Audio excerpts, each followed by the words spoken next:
Welcome, everybody, back to another episode of Cash Flow Positive. I am your host, Kenny Bedwell, and today I am with Jeff Usner from STR Digital.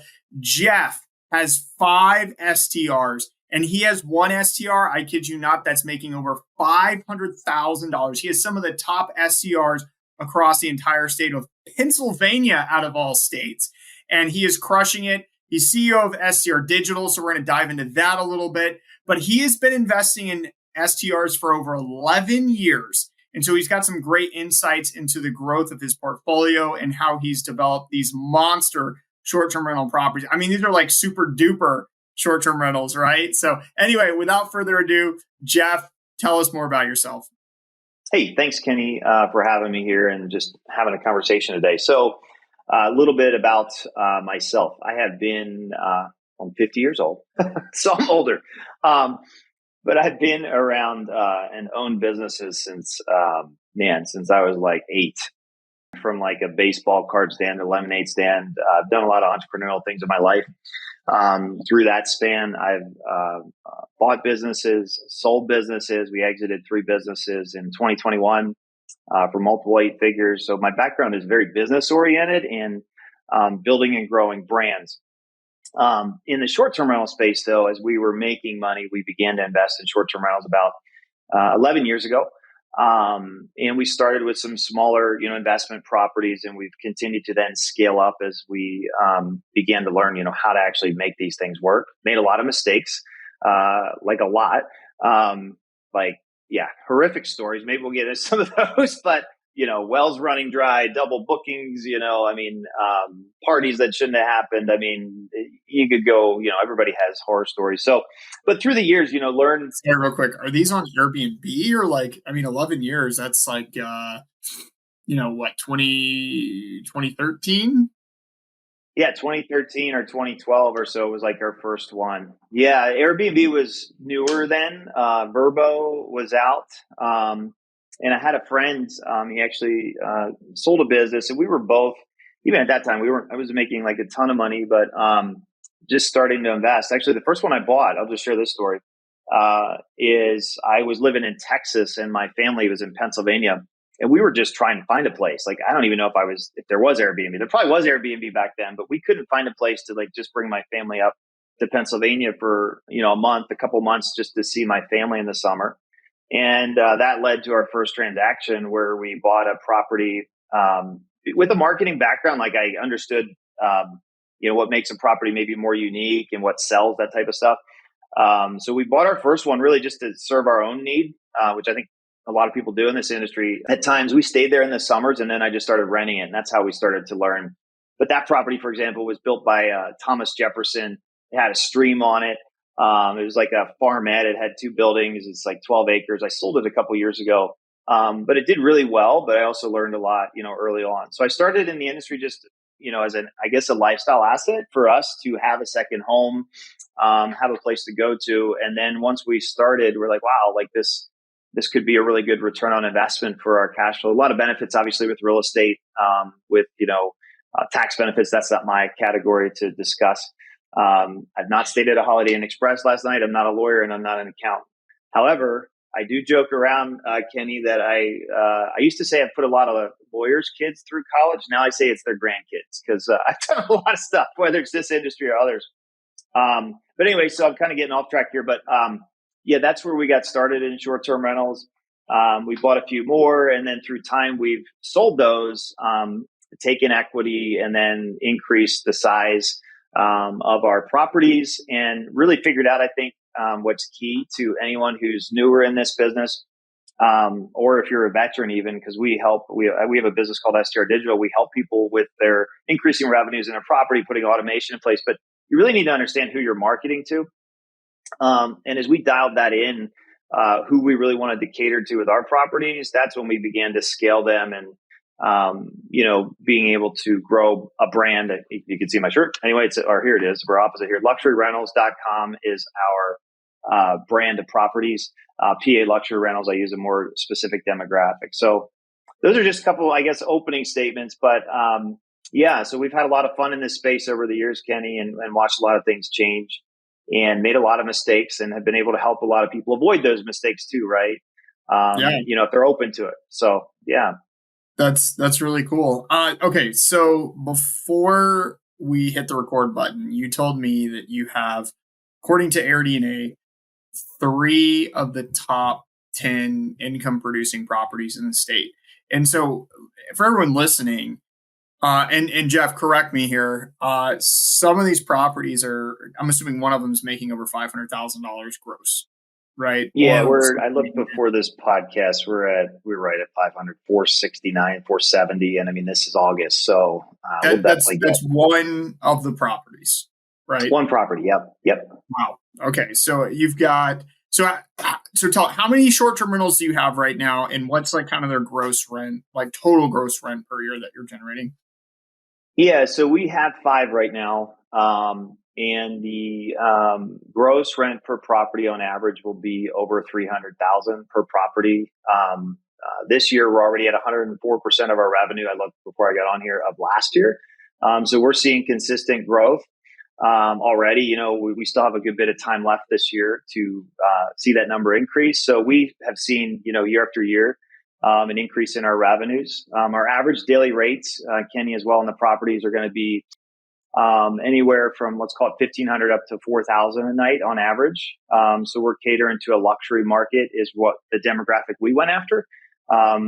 Because I spent some time in a non-luxury market, and I realized that I could work less and make more money with the right property hitting the right demographic. And I've learned that in my business career, honestly. Like, how do I work less? Like, I'll tell you this. I learned something a long time ago. It takes me just as much time to sell something that's $100 sometimes as it does to sell $1 million. And Amen. why not? Yeah. Why Amen. not focus on something where I have right.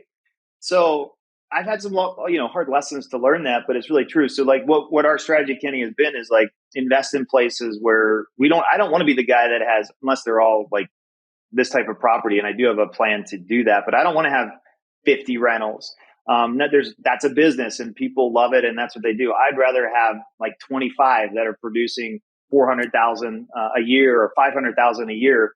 That becomes a brand as well that I could actually exit at some point if I wanted to. It's why we invested in the brand luxury rental. So that's an average property for us. Yeah. So that's what's been going on in our business. And it's been pretty awesome because of that too, Kenny. Like, we've been able to develop a brand that people come back over and over and over. They go to different properties. Like I have people like this summer, I'm here in Hershey, Pennsylvania. We have a property that's kind of that way. It was their third time staying with us at a third different type of property. Because they just have such a great experience with us. And we've created more of like a Ritz-Carlton, Four Seasons, like more luxury high end. In the properties that I have, like the one I'm pointing to, the investment was 1.25 million into it. So it's a nice house, but it's not like this, like, you're rolling into cribs and it's like, boom, boom, the music. It's a house. It's a nice house, but we make it nice. And our communication, our concierge, everything we do has to be at 5 stars and above in our brain. So that's our average property. That's our average experience. Let's dive in because I'm curious, and I'm sure our listeners are going to be curious. Obviously, you're talking about luxury. We know what that means, but like, what amenities do you have? What makes these properties special? Because you can't just have, oh yeah, we're luxury and we're going to generate $400,000-$500,000 in gross income. Yeah. I mean, that's like practically unheard of in most vacation rental markets. So like, especially you're in Pennsylvania, like what? What? So let's talk about this. Like, what exactly makes those properties special beyond just the luxury? It's crazy though, because like that's a great question. So what amenities? But also, like, I always look at like what's the traffic driver, and our number one property is in this. If you look it up on a map, you're like, what's around it? There's literally not much around it. And what our goal is like, how do we create? Literally, it's a 5-star resort all to yourself. Is kind of one of the taglines we have in some of our marketing. So what that looks like is all of our properties do have a swimming pool, which is an amenity in my mind. I had a property, it's called the Grandview Farm, that didn't have a pool, and we only did like 59,000 our first year at it. I added the pool. I think it was about 192 the next year. So it immediately paid for the pool. So a swimming pool for us is necessary for our properties, right? A hot tub. We do things like theaters. So all of our properties If there's a garage, we've transformed it into some type of experiential room. So arcade, home theater, those are the two main things. Karaoke, like we've got the balls that hang and like little seating areas. Doing things like that for us. Outdoors. So we have things like putting green. Um, we have like every property has an outdoor play set because I cater to families, and it's usually I'm dealing with grandma and grandpa doing the booking, right? And they're booking for their kids and their grandkids. So they're looking like, what are my kids going to do?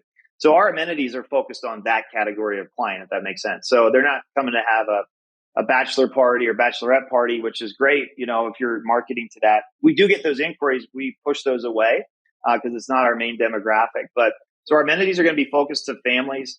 I'm trying to think through. We have like we have 2 par 3 golf holes at it. It's kind of cool. It's a farm, right? So my sons and I went out and put in par 3 golf holes, but it's kind of fun. But those are the types of amenities that we have at each property. And then things just like we use, high quality linens. Like, yeah, I think everybody does to an extent. High quality towels. Every one of my properties, I have this coffee machine. Actually, here I'm in my office now. I can walk out. I've got one here. It's called a Jura coffee machine. So it's just something to differentiate ourselves. It's a coffee brand. People love coffee. It's the craziest thing in the world. I love coffee. I don't know about you, but it's something we have at every property, and I've not seen anybody talk about it as an amenity. And we'll invest a couple $1,000s into a coffee machine, but it creates a coffee station where they can have frappuccinos. They can do whatever type of coffee drink you get at Starbucks. It's at every one of our properties. So that's an amenity. I have a review on Airbnb where the guy said, "Hey, your property was amazing. We give you 5 stars. But on the way home, we bought one of those coffee machines because it changed our life." And I'm like, "Oh, okay." So fun stuff. I'll share you one other amenity. I don't have a picture here I can show you. I just bought these Scottish Highlanders for one of our properties. I've never seen anybody talk about that as an amenity. I'm sure people do. It's going to be hard to show on the screen. But that was an amenity, I guess you could call it. I'm testing it. We'll see what happens. I've actually had some bookings starting to come in where people are really excited about Scottish Highlanders. Go figure. I don't know. Okay, so I'm assuming Scottish Highlander is a type of cow, right? It is, yeah. Or bull or It is. If you've ever been to like Hobby Lobby or something, like you can't. I went there with my daughter 2 weekends ago, and it is like this thing that has hair and has horns, and yeah, like every Airbnb has a picture of a Scott. Yeah. Oh, do they? There you go. Yeah. We just don't have a picture. We have the real thing. So yeah, that's awesome. So there's one of mine right there. Oh wow, yeah, look at that. Okay. So what are you doing with these? Like how is that an amenity for your guests? It's an amenity because it's part of an experience. People will take pictures with this. We're not sure if we're going to open it up yet for this, but you can actually comb them. They're very tame. And this is not an amenity that probably anybody on this show will probably ever have. So maybe it's not one to go deep into, but it was something else to but here's what I think you could take away from it is how do you look different than your competitors, right? And for me, that was a differentiator. There's other, like in our area, there are other farms. We have this on one of our farm properties. And other people have like, chickens and stuff. And some people want to come experience that. But nobody had a Highlander. So these were, I think the one I just showed you was $2,000. So if you want to know the cost for the amenity, it was $2,000. And I had a pasture I could throw it into and it eats grass. So we'll see what the ROI is on that. That's one that maybe we don't see through STR Insights, but we'll figure that out as we move forward. But that's kind of a fun amenity that we're testing right now. Okay, so like I'm like, as we're talking, I'm like on your site and I'm looking at your properties and stuff. Some of the rooms are like the playrooms and stuff like that are a little more themed, and you've got the pool and other things. But you're right, the properties themselves, they're nice houses, but they're not like, write home to, everybody and tell them, oh, I'm at this like really, really like cool outside, like luxury, brand new construction, or unique, crazy design house. So my question though is looking at these properties do you believe there's a sweet spot in bedroom count or guest count of how many you can accommodate to make these numbers work? Yeah, that's a great question because you always, as you've taught and I've learned from you as well, like always look at bedroom count in a market. It's interesting because we do cater to larger groups. But yet I can tell you, like at our Hershey property, which was, I wrote it down, is at 368,000 already this year. Um, and that's the one I bought for 1.25. I have people like I catered it to like up to 18 people we could host. So it's 7 bedrooms. But this August, I would say the average, I could pull it up on our data, but the average guest count, I think, would have been around 10, maybe even 9. So it's interesting. Like they'll have empty bedrooms. There's just this, I'm catering to, it seems like we're hitting multiple things I didn't actually think I would. I was like you, I'm like, oh, we'll just have more bedrooms and we'll have more people, which actually does work. Yes. And I did look at like this blue ocean of like, how many people have like using your software? How many people have 6 bedrooms, 7 bedrooms, 8 bedrooms? And there's like none. It is a little bit more of an investment, but your own category. I'll share this with you. The first one I did like this, my average Airbnb around me, and this house was, I bought it for 575,000. I made it to where I think we had 10 bedrooms in it. You know, you can get creative with spaces.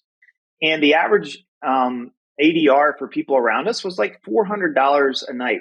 I started that thing at around $1,600 a night, and we almost like we booked it. Our goal is actually to get to about 42% occupancy, to be very specific.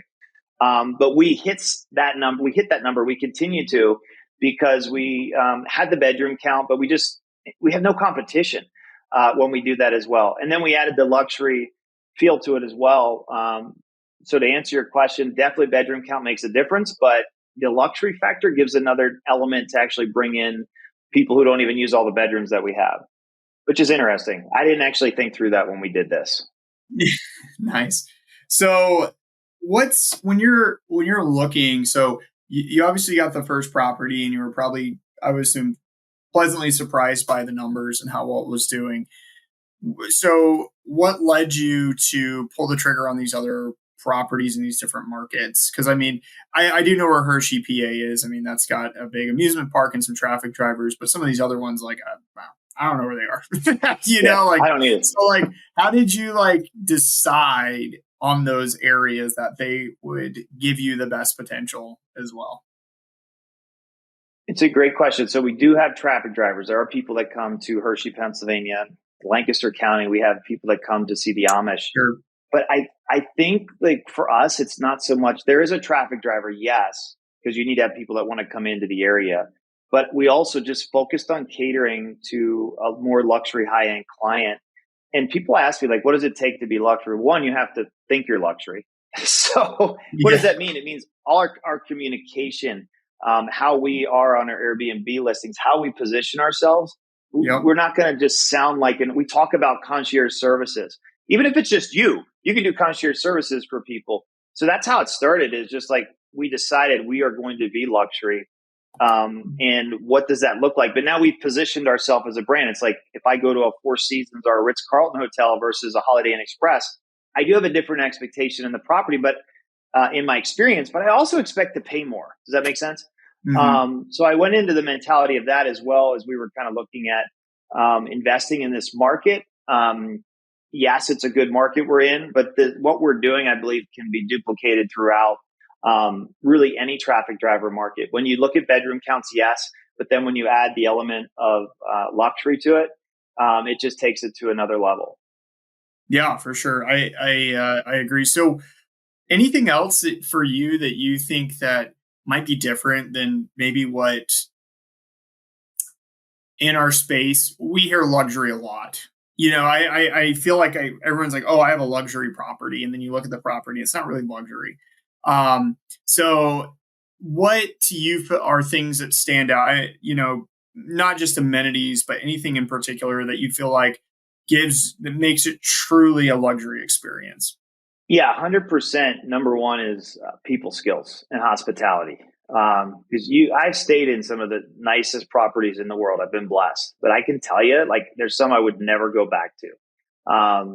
I've stayed in some of the worst properties, but if it's the right person I'm dealing with, I would go back, if that makes sense. So it's hospitality and learning how to make sure your guest is number one, and learning what they want from a demographic standpoint. Yes, but then also things like One of the things we do, we create these hospitality, we call them funnels or automations for our clients as well with STR Digital.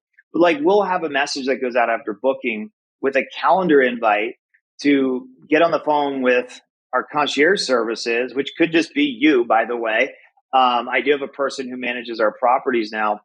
And we say, hey, we want to, make sure, Kenny, you have a great experience staying with us at luxuryrentals.com. We just want to take 5-10 minutes of your time to make sure the home is prepared for whatever you're celebrating. And usually by now we would actually, in our pre-booking funnel, we would actually know what they're coming to celebrate. If it's just a girl's getaway, if it's a birthday party, we have like next year, there's a 99-year-old birthday party. It's their 50th year coming back to us. And they're like, we want to celebrate our grandma's 99th birthday. Well, guess what we're going to do?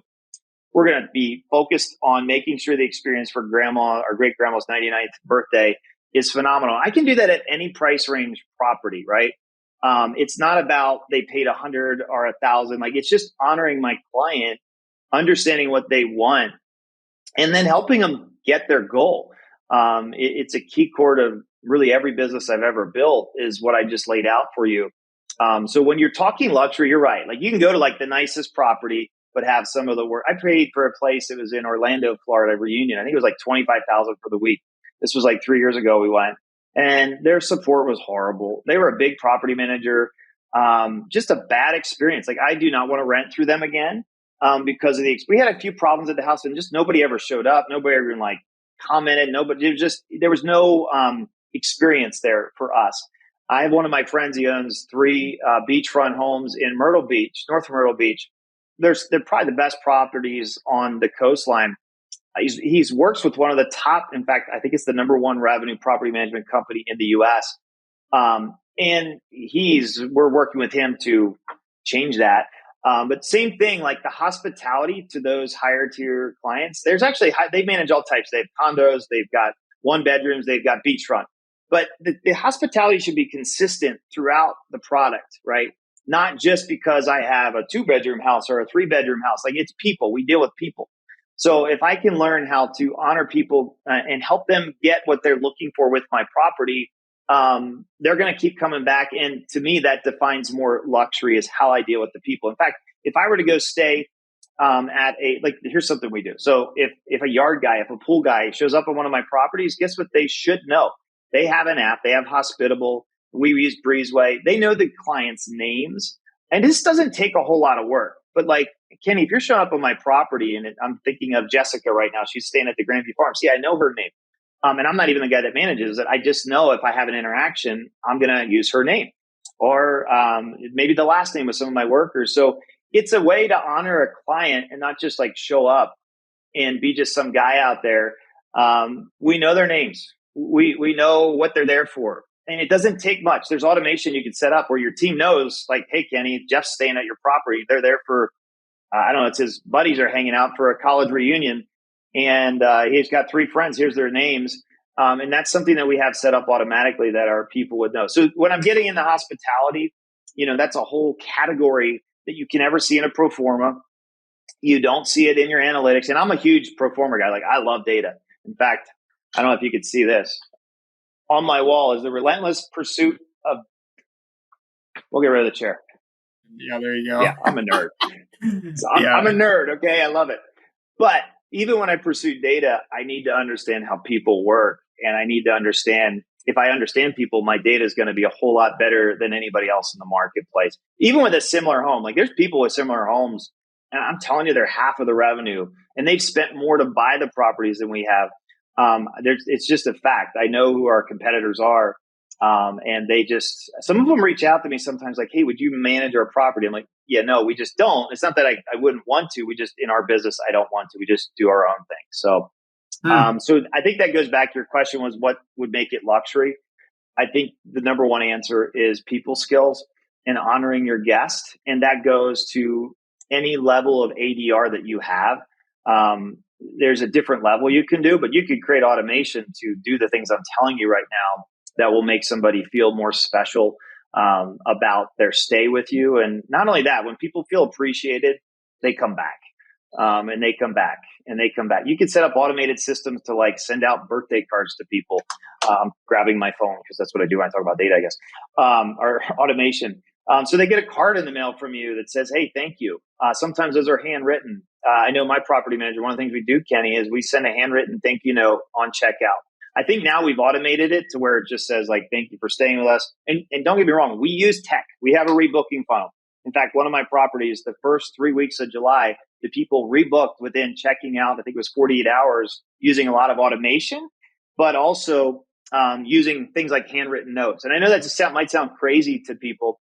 We've duplicated that now to where it's not as handwritten now. We have a signature on it and there's a note on it. But those types of things really help with the luxury feel, if that makes sense. And it's really not that hard to do. Yeah, that's awesome.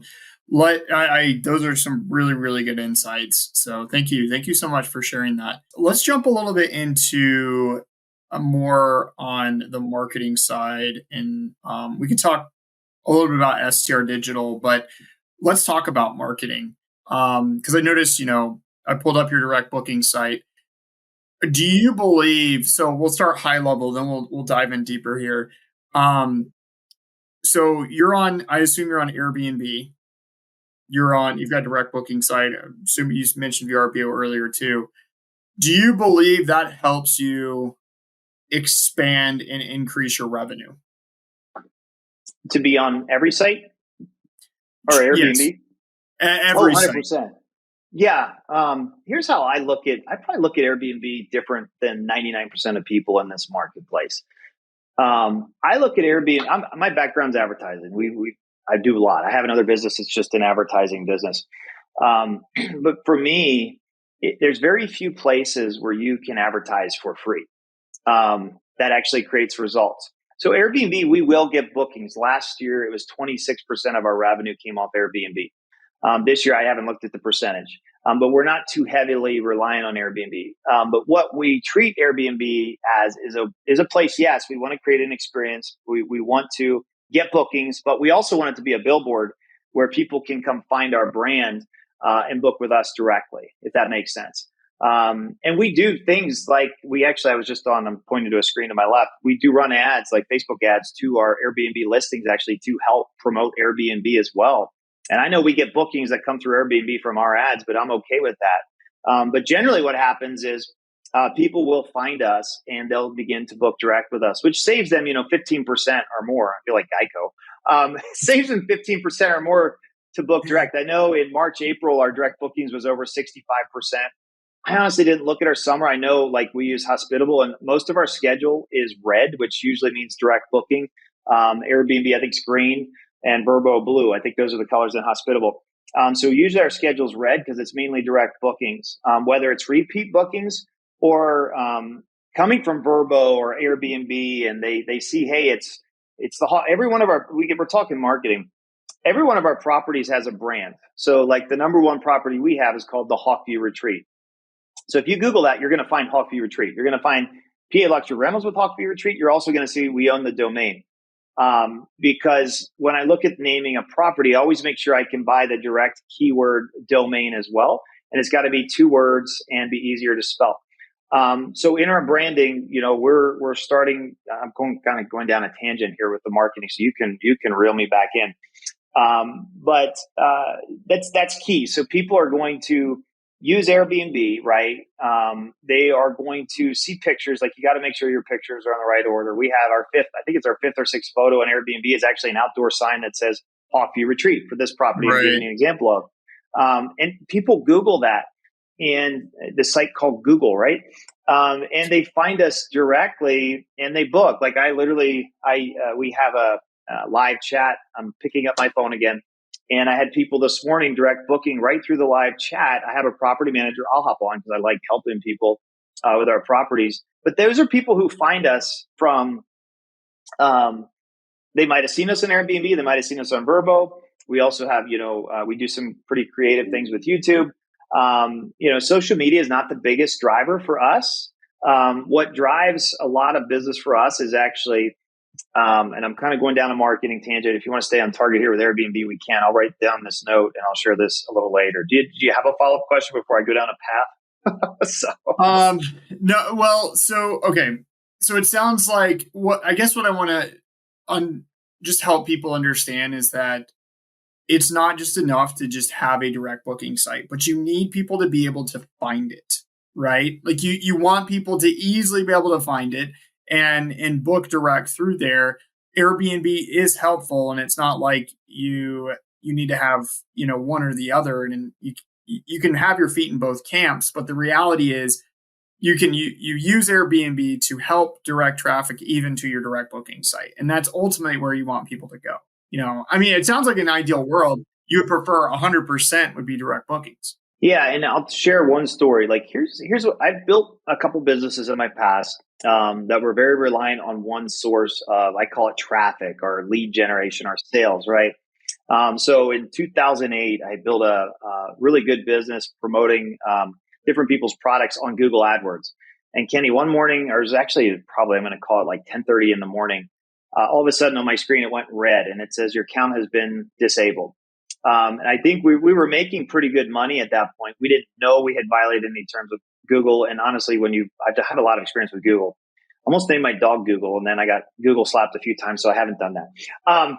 But the reason I'm sharing that is like that business was very reliant on just Google. I also had another business where we made a lot of money with Google AdSense. And one month they owed us, we were doing a lot of revenue. It was $1.6 million. And we got a thing that said, hey, we're not paying you this month. And I was like, oh, wow, that kind of hurts. Like we have a business model that's relying on that revenue. At another time I got slapped by Google AdSense. It was $500,000. So what I learned from those painful lessons was I need to develop a business which doesn't just rely on one thing. Like most people right now, I mean, it should scare them.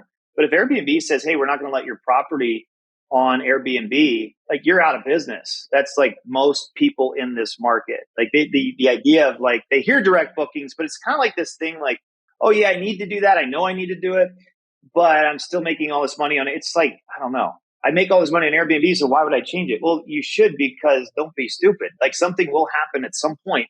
Some algorithm change can happen where you're not on the first page anymore. I mean, I've done a lot with Google search, and Airbnb's got a different algorithm, but like things change. And if you're too reliant on one source, you actually don't have a business. It's a very unstable business that can fall at any moment. So to kind of answer what you were asking, yeah, I think it's a good part of the business, but you definitely want to diversify, build a brand. In fact, one of our number one booking sources is one we've not even spoken about on this call. And it's probably because nobody else has what I'm talking about right now. You want to know what it is? Leave us in suspense. No, I'm just kidding. Yeah, leave us in suspense. Yes, tell us what it is. It's called referrals, word of mouth advertising. We have systems in place. Like I had a woman stay with her family at our one property. I'm pointing because it's that way. And all my properties are about an hour and a half from where I am right now.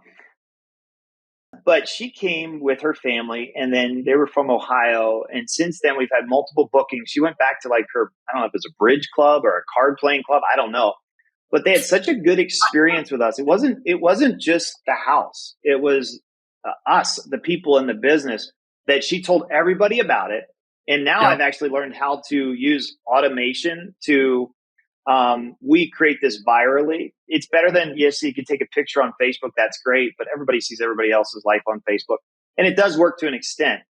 But when somebody says, hey, Kenny, like, man, I just stayed in the best spot in Nashville, Tennessee. Like my boys and I, we went down there. We had a blast. You got to stay at this place. When you get that coming out of your guest's mouth, now you have a brand and a business that is very valuable. And here's what I love about that too. Those types of guests generally tend to be really good guests because they don't want to blow up for their friend or they're similar to their friend, right? Because one of the things we deal with is, I think anybody, if you own none, you wouldn't experience it yet, but if you own 1, 2, 3, whatever the number of properties is, it's like, who's going to be at my house? Are they going to throw a party? Is it going to be noisy? Is it going to be crazy? Are they going to destroy my house? I mean, these are all good questions. And when you get word of mouth advertising in place, the people that come are really, really good guests. Like this summer was like, we were booked like solid. And I got to tell you, like, I was like, do we have properties right now? Like we were busy, but like we didn't have problems with guests. There was one guest who gave me a little bit of a problem, and it had nothing to do with anything we're talking about here. He was just not a good guest. Sometimes it's when you find that, by the way, we removed him from our database. We'll never let him stay at our properties again. It was nothing we did wrong. But generally, that somebody that comes off word of mouth is going to be a really good guest. They're going to be a repeat guest. It's just like if somebody's buying STR Insights or whatever we're selling. If I come off of a referral or word of mouth, I'm usually going to be a better client for you. I would be a better client for any business. I'll buy quicker. I'll trust you more, and I'll be a good client for you. So that it's a key, business strategy. But most people don't have that in short-term rentals. I don't think they think like that, and we do. I think it's because a lot of people don't think of it as a business. A lot of times it's a side gig. I could have five. I mean, I've talked to people who have like 10, 15, 20 properties. It's like some kind of side gig. I'm like, if you would just some of them, this one guy had 5,000 stays, Kenny, at his properties. He didn't have any customer data of anybody. Nothing. 100% relying on Airbnb, no data, never remarketed to the people, didn't have rebooking. I'm like, oh my gosh, if I had that database, we'll go back to, whoops, where am I going? I can't even, this screen's different. Relentless pursuit. I could do well with that. I'll show you this side too. This is from one of my other businesses. We engage consumers to build brands for generational impact. So I think you actually hear me talking about that as I'm talking right now, is we're engaging consumers to build brands. And I think you have to come in and learn that type of mindset in any business and not treat short-term rentals as a side business, because it'll just be that. You'll look like everybody else. You'll sound like everybody else. And you'll be like everybody else, which is like the conversation I hear a lot is like, our calendar's empty. We're not making as much as we did last year. Like we're at 106% of our revenue, 104% already this year, 2024 versus last year. We did really well last year. We're doing better this year. It's because I'm doing the things I'm telling you. It's not because it's the greatest property. It's not because it's the greatest bedroom count. You got to dial those things in. Like that's why your software is so key. You've got to buy right in the right area, yes, but you've got to make sure that you take care of your people. And then you begin to get all this free marketing, free advertising. I'll give you one example of something we started to do, and we do this for our clients at STR Digital too. But like we have videos of our properties. And even if you don't have like a walkthrough video, the best way to get started is you just take your photos, throw them into something, and we can do this for people too. And we create a video of the property with some music on. But what we do, Kenny, is when you book, you're going to get a message that says, hey, Kenny, we're so looking forward to hosting you. By the way, we see there's 10 in your group. Here's a video of the property if you want to share it with them ahead of time so that they can be as excited about the stay as you are. Does that make sense? So what they do then is, what do they start to do? They begin to share our property, our YouTube videos. Then we have, oh, by the way, here's a channel on YouTube with all of our properties so you can get excited about anything we can help you with.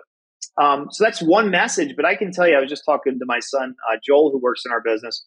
And our video impressions since we started this, probably, I want to say 60 days ago or something, just one little tweak. We've gone from very few views on our YouTube videos, properties, to, I mean, now it's close to 1,000. One of the videos is like 5,000 videos on it, or 5,000 views, sorry. But it gets to get shared. People now show up because people always wonder, like, where the heck are we staying? Right? It's a question in people's mind. I don't care if it's the Holiday Inn Express. Like, I'm going to Colorado. I'm going to be in Alabama, like the end of the month. Like, where am I staying? Is a good question. Like, where do I sleep? And it doesn't matter if it's the Roach Motel. I'd like to know where I'm going at least. And so do my guests if I'm bringing people along. So if I can help answer that question, even if it's my wife, if it's my partner, if it's whatever, my kids, right? They want to know, where are we going, Dad? Well, it's this place. And you could share an Airbnb listing or you could share something else. But you actually put like video assets in front of people. Our direct booking website. We have virtual tours. These are things a lot of people don't do that create a lot of viral impact on our business that you're never going to find in an analytical tool. You're not going to find it on the internet.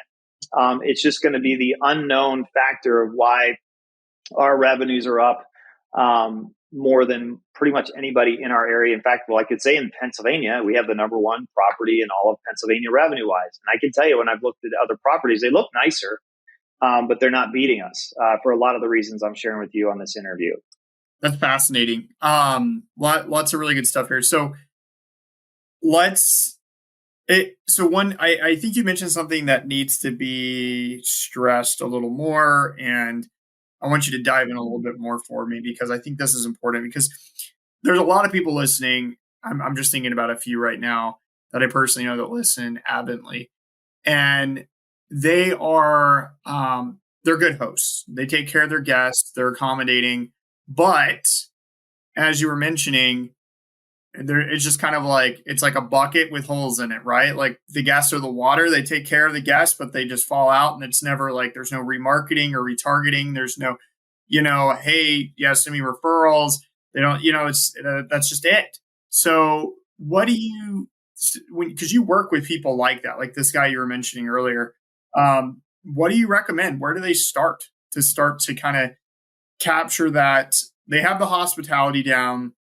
They're good hosts, but to really focus and think with that business mindset. I think you have to look at technology and putting technology to work for you. Excuse me, which can be a scary thing. Like you mentioned, a bucket with holes in it. I mean, you get in this business and it's like, oh my gosh, I didn't realize I had to deal with these 52 things, right? You just have this dream, this vision, and then you get in it and you're like, I think I saw one of your comments, like, I didn't realize how much my overhead would be on a property. Like I underestimated how much it might actually cost time, money, resources to actually run this thing. So I think people underestimate that part. But as far as like putting technology into place and automation, so which can be a scary thing. Like I'm not the most tech oriented guy in the world. I just have gotten good at getting really smart people around me who are tech oriented and build out ideas and systems and automation that help us. But so for me, like I'm thinking back 2.5 years ago, I was very reliant on Airbnb and Vrbo. I wasn't collecting our customer data, which is horrible because that was my business back then. We were doing like 100 and some thousand registrations on our website a day of people's data, and I was monetizing. But in my own business in short-term rentals, I wasn't even doing that. So the first thing you have to do is get something in place, whether it's like a property management system, like it might be hospitable. We use owner reservations. There's a lot of good ones out there. That's not what this is about. Getting something in place tech-wise to have unified messaging, to make sure your calendar works across all platforms so you don't have a double booking, getting that data of your guests so that you can remarket to them. So that's like step one. And whether you can figure that out on your own, we do that with STR Digital. We can do all the tech. I couldn't do it. Like I started down a path and I was watching actually Bill Faith and he was showing me, I'm like, I don't know how to do all this stuff. I need to hire somebody to do it. That's how STR Digital was born. I'm not that techie. And I would rather go focus on hospitality and bringing in marketing and guests than I would all this tech stuff. So getting that tech in place is important. And then like what we do with STR Digital is we put some automations in place. So we automate even the direct booking stuff we talked about. Like we were talking about direct booking websites a moment ago. Most people say, oh, I've got one. And then I look at them like, it's horrible. Number one, it's horrible. Number two, like what you said, actually is probably number one. I can't even find it. You use these long words, you got hyphens, you got commas, it's just like, and then when I show up on it, well, it looks good on my desktop. People go, I'm like, have you ever looked at it on this? This is where most of your experience is. Oh no, I haven't. And all of a sudden there's like a picture of a dog as their headline picture and it's the neighbor's like ugly dog. And so people don't understand that there's a process to creating that website. So we have 3 different automation areas. We talk about a direct booking automations that we put in place. So that it does involve, yes, your website. Whether you have it or not, we can build it. If you have one, great. We can help you improve it. But then there's things we do in our Airbnb listings to drive people to our sites. In our messaging, like every message that goes out, it's branded, Kenny. It's one thing that I don't really like about some of the AI stuff I've been testing with. I'm not going to name companies, but they don't do it with the branding in mind yet. And I'm working with some right now to help them to do that because I think it's going to increase the performance. So that's the front end is the messaging, the direct bookings that way. Then second, we have things in our hospitality automations that we have. So things like I've already actually shared on this talk that we've been walking through, where the messaging that goes out begins to create a really good experience before arrival. Begins to, even if you have things you can sell people, like we sell a lot of pool heat. We sell cleaning services during their stay. We sell, I'm trying to think, we sell beef, right? You know, I have beef. So we sell beef. We started a new thing just this last weekend. This isn't us. Like I just create relationships with people. Well, the beef is us. I'll create relationships with like a person that came in and decorated for a birthday party. So we're going to start to offer that to our clients, and we make a percentage on that revenue. In fact, we've made so much. I think this year should close or should cover my expense for a property manager by simply adding on some services that we gave to our clients. So but we create automation around all that.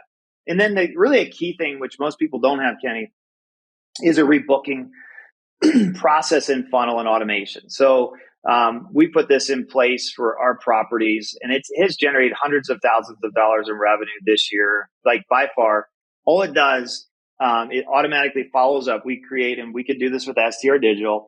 We create custom content for your property, custom images, custom follow-up, but it'll do text and email follow-up to guests on checkout day for the next year.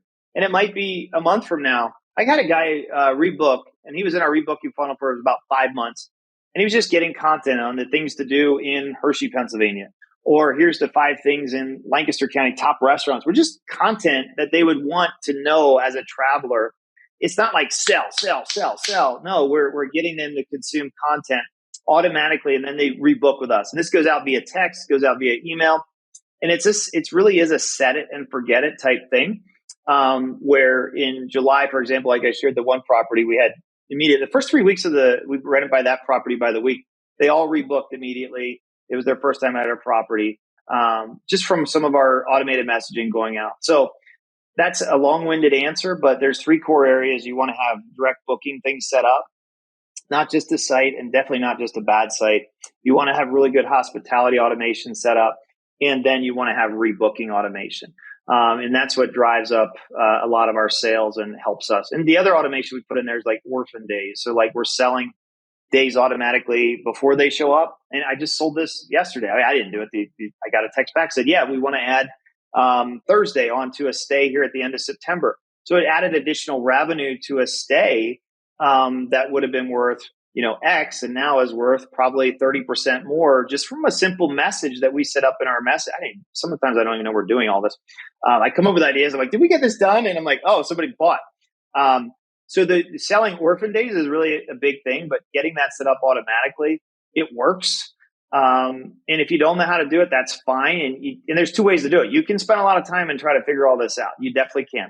And you can learn. But man, if it takes you 3 months to get, I think here's what I've learned in business, Kenny, is speed. I've actually heard Bill Faith talking about this recently, and I learned it. I've sat in so many meetings with different teams and businesses. Here's what I'm going to share with you. You don't have to get it right. You got to get it going, right? So just getting a message to go out. You could figure out how to do it on your own, or just like hire someone, whether it's us or somebody else. Like I'm biased towards our company. I know what we do with STR Digital, but man, like go do something with somebody and get stuff live and begin to create results. And don't be one of those Airbnbs I'm telling you, the next 24 months and just things going on. Like there's going to be so many properties for sale of people who really suck at business and really are bad at their Airbnbs. And the reason, Kenny, is they're not doing this stuff. We're already seeing that too. Not to cut you off there, but I mean, if you pick a popular market and there is a sell-off going on historically higher than previous summers, going back to, you'd have to look like pre-pandemic to see the same number of properties that are on the market right now for sale in these vacation rental markets, because people are losing money. The overall market, if we look at averages, I think this is fascinating. If you look at the average, it's down year over year. But it's funny when I talk to people who are like really, really good at this, they're like, well, I'm not down. I'm like, wait, you must be wrong. And it's like, no, like the people who are doing well and know what they're doing are doing better. And the people who don't know what they're doing or just playing to the average are doing worse. It's like the wealth divide. Like that's exactly what's going to keep happening. And so you gotta make those decisions. I like what you said about working with experts. I 100% agree with that. Why, like, you're busy. Why try to, like the zone of genius thing? Why try to like go out and work with all these, try to figure out everything on your own when you can just like work with somebody who knows what they're doing and expedite that process? Are you talking about yourself, Kenny? Because I agree. If you're looking at properties, no, seriously though, like I could go try to like learn how to do pro formas and try to analyze markets. But I'm like, Kenny, like help me. Like that's how I function. Like you're so much better at it than I am. So I am going to I'm like, how can I pay you? How can I hire you to like come in, or what can I do? We've had emails like this in the last couple. Like, I'm serious, because I know you do it better. I know I have a much higher chance of succeeding if I'm willing to bring in experts around me. And that is so key. I'm going to be really blunt here. There's a lot of people who are in Airbnb properties that just shouldn't be. And the reason Yeah. is because they don't treat it like a business. They're trying to I don't know if it's get rich quick or they've got a fantasy. I've helped a lot of Taxes. people. Yeah. Wonder for the Whatever the taxes. reason is, shouldn't be in this business. They're not meant to be a business owner. And I know that's like a harsh reality, but I've had to slap some people like, dude, you're losing a lot of money. It's because you really are kind of lazy in how you run your business and you're not working in excellence. And it's okay. Like, you want to go have your W-2 and do that. That's awesome. Be happy there, but don't come into this space and think you're going to succeed working how you're working there, because that's just not how it works. And it's a reality. Like, people struggle like for years. I did, right? I didn't make money in business for a long time. And once I realized I was the problem, it wasn't the market. It wasn't like somebody's software. It wasn't this product, but I'm like, oh my gosh, it's actually me. My skills are horrible. The way I'm actually working in this business is horrible. And it's why I don't make money. And when you begin to have that honest conversation, which I had to have with myself, and I think everybody goes through this, or they will. And if you're thinking that's not me, it probably is you right now. Is it really is, because if you're thinking it's the guy to the left or the right, it's usually you. Um, and that's called humility too, right? Because if we walk in pride and thinking we're going to just do this, do this, do this, and we're not humble to take an expert's advice like you, Kenny, we're going to fail. And you just get pounded enough till you eventually realize that, hey, I don't need to be the smartest person in the room. In fact, I never want to be the smartest person in the room. I want people around me who are so much better than me, who will drive me to become better at what I'm doing. Whether it's in business, whether it's me, I'm a dad, I'm a husband. I look at that in every area of my life. I'm not just compartmentalizing it to short-term rentals. I have other businesses. Like, I need to make sure there's people around me that I either get to know, hire in, contract out, whatever. I need to have them in my life, in my business, so that it helps me go to another level. And I know a lot of people talk about that. It is so real. It's such a real thing. So that's why, being here with you, that's why I'm here. I think what you're doing is amazing. I think the services, your software, everything is just ridiculous. I wish I would have had it 11, 12 years ago. Where were you, by the way? 13 years ago. In college? Because there you go. You should. I know. Yeah. I'm aging myself. I think I started this by saying I'm 50, right? So Yeah. it's all good. It's There all we good. go. But All thank good. you. All good. Thanks for Yeah. everything Well, you're doing. It's thank you for the fantastic. kind words, Jeff. That's much appreciative. And I mean, it goes both ways. I remember when I first met you, I was at that War Room Mastermind meeting in Scottsdale, and we're sitting around the table, and you gave me some ideas for just marketing and emails, and I just implemented it. I was like, why not? And just the results, it was amazing. That's And awesome. it's really inspired me in that journey of marketing to well, if that worked, what else can work? Right. Opened my mind a little bit. So it definitely works both ways. But Jeff, as we kind of wrap It's up, been fun. It's been fun. I just want to tell yeah, you this. It's been fun to watch you implement that and learn. And I see your marketing, and you're definitely becoming a much better marketer with people 100%. Like, your data, you always have a good product, right? But your abilities are definitely increased. And I love watching you and the value you're creating for people. It's amazing. So keep doing what you're doing.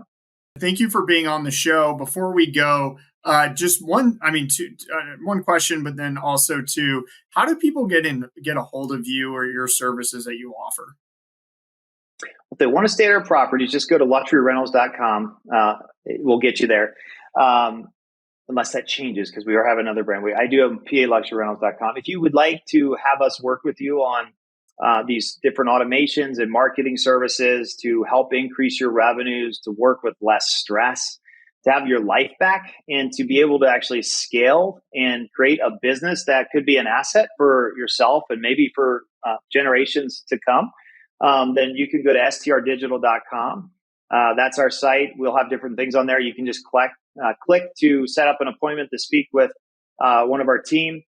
Get in contact with us. We're here to help. And I would love nothing more than to help some people right now just to grow and expand their businesses. I love doing that. Our team does. It's a lot of fun. It's enjoyable. I love hearing what you just shared. Like, I'm glad that you implemented some things and that you saw a result, right? And sometimes they're good, sometimes they're bad. Like, that's how we figure out how to do stuff. We just take action and we start moving forward. So strdigital.com, we can definitely help people if they go there. Perfect. And Jeff, last thing I ask every guest I have on the show, it doesn't have to be about marketing, it can be anything you want. What is one additional tip, that you could give to people to cash flow positive with their short-term rentals? I think it's almost what I said earlier. You got to treat it like a business and focus. When you don't treat it like a real business, you get distracted. There's something called shiny object syndrome, like you're doing these 15 things. Don't be afraid to invest into your business, and then also like learn where you're really good. And in the beginning, I understand you don't have money and you've got to be like, you're the janitor, you're the cleaner, you're everything, right?